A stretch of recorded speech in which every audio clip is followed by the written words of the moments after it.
Essa é a terceira aula do nosso curso de Iniciando no JavaScript. Agora vamos entender um pouco mais de if-else, mas if-else é muito simples, mas as condicionais dentro do if-else, o que separa as pessoas júniores dos plenos e sêniores. Esse é um dos tópicos que, assim, envolve muita lógica de programação e vocês têm que entender direito como trabalhar com if-else. Não é simplesmente saber que if é uma condicional e se entrar dentro dele, passa. Você tem que entender ou e end, principalmente para você conseguir utilizar de forma correta o if-else. Então, vamos aqui para o código, né? Então eu vou começar explicando bem simples como funciona a if-else. Então, se eu tiver um valor e o valor é 10, e eu tiver um if, valor menor do que 10, menor ou igual a 5, um else, eu estou escrevendo um código assim só para vocês entenderem, porque tem jeitos melhores de fazer isso. Um else menor ou igual a 10 e um else para os outros, aí você vai ver claramente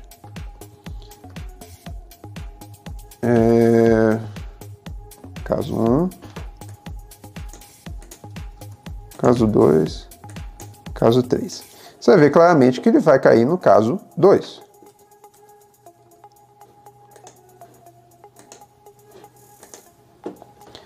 Perfeito. Isso é meio óbvio. Tá, aqui já explicando um pouquinho mais de conceito para você, if é o primeiro, né? Ele tem que ser usado o if, aí você faz a condicional que você quer. O else e if é para falar, ó, não caiu nesse primeiro, caiu no segundo, entendeu? E o else é tipo, não caiu em nenhum, caiu no terceiro. Tem o switch também, posso depois fazer um específico do switch, mas é a mesma coisa do que um if-else, tá? Basicamente, essa é o base, para você começar a entender como funciona. Eu poderia separar em dois ifs? Poderia. Daria o mesmo resultado? Daria nesse caso. Porém, nem sempre dá o mesmo resultado. Esse vai dar, porque ele só cai nesse daqui. Mas se eu tivesse feito isso, ele cairia duas vezes, uma no caso 2 e outra no caso 3, porque aqui tem o if-else e aqui só tem o if. Caso 3 e caso 2. Perfeito. Exatamente como eu falei. Agora, vamos começar a entender um pouco mais de lógica de programação. Então, em vez de eu fazer um if simples, eu quero fazer condicionais. Então, eu quero fazer intervalos. Se o valor é maior ou igual a 0 e o valor é menor ou igual a 10, ele é menor ou igual a 5, ele entra nesse. Se o valor maior ou igual a 6 e menor ou igual a 10, entra nesse. Se não, entra no caso 2. Com certeza vai entrar no caso 2, né? Caso 2. Isso daqui é uma condicional de e. Então, isso e isso precisa ser cumprido, né? Vou adicionar uma outra variável e começar ela com valor null, né? Se eu faço essa condicional aqui, diferente, se esse valor precisa existir, ele não cai no caso 2. Ele cai no caso 3. Por quê? Porque o valor inicial bateu aqui, só que essa regra não foi atendida. Então, logo ele cai no else aqui. Certo? Então, o e, você tem que cumprir todas as regras dentro dela. Porém, se eu fizesse isso, um ou, um e com ou, aí já cai de novo no caso 2.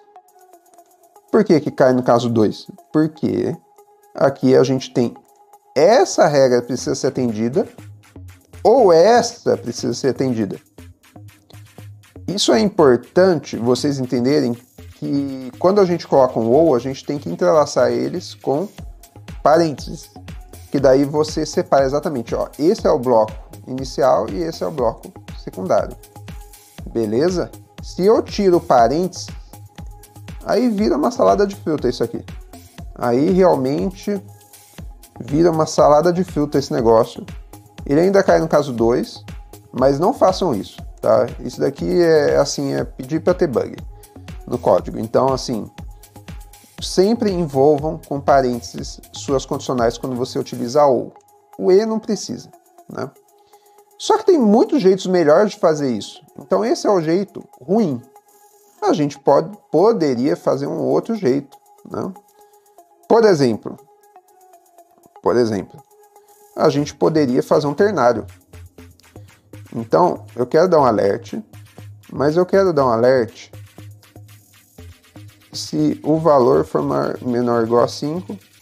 Então, ele dá um alert falando caso 1, se não, ele dá um alert falando caso 2. Esse é um jeito melhor de você tratar if else. Em vez de você fazer um if else, você escreve em uma linha. É menor ou igual a 5? Caso 1, se não é caso 2. Isso facilita muito o entendimento de código. Muito entendimento de código, porque isso é o que a gente chama de ternário, tá? Então, a gente entendeu aqui if else, e o ternário é basicamente uma outra forma de você escrever if else, né? Então, aqui você coloca a regra que você quer. Você poderia colocar valor menor ou igual a 5 e valor 2 diferente de null, ou então o que vocês quiserem aqui de condicional, né? Como não bateu, ó, menor ou igual a 10, mas ele cai no caso 2 porque o valor é null aqui. Então eu fiz aqui uma condicional e aqui eu falo, se bate nessa condicional cai aqui, se não cai aqui. Isso que a gente chama de ternário, é muito bom, é muito utilizado. Principalmente quando você utiliza React, a gente acaba escrevendo muito ternário dentro da renderização dos componentes. Então, sempre utilizem, né? É uma boa prática. E, bom, acho que basicamente é isso do if else e condicionais. Existem casos mais complexos de condicionais, onde você começa a encadear muitas condicionais. Então, você, por exemplo, faz assim, e daí dentro você abre, daí você coloca um ou, um e, aí você abre outra. Então você vai encadeando condicionais. Aí você precisa ter muita lógica de programação para você não se perder nos casos de condicionais. Mas basicamente é isso.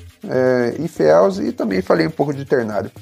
Qualquer dúvida que vocês tiverem, deixe nos comentários, tá? Eu respondo pessoalmente cada um. E espero vocês na próxima aula do nosso curso.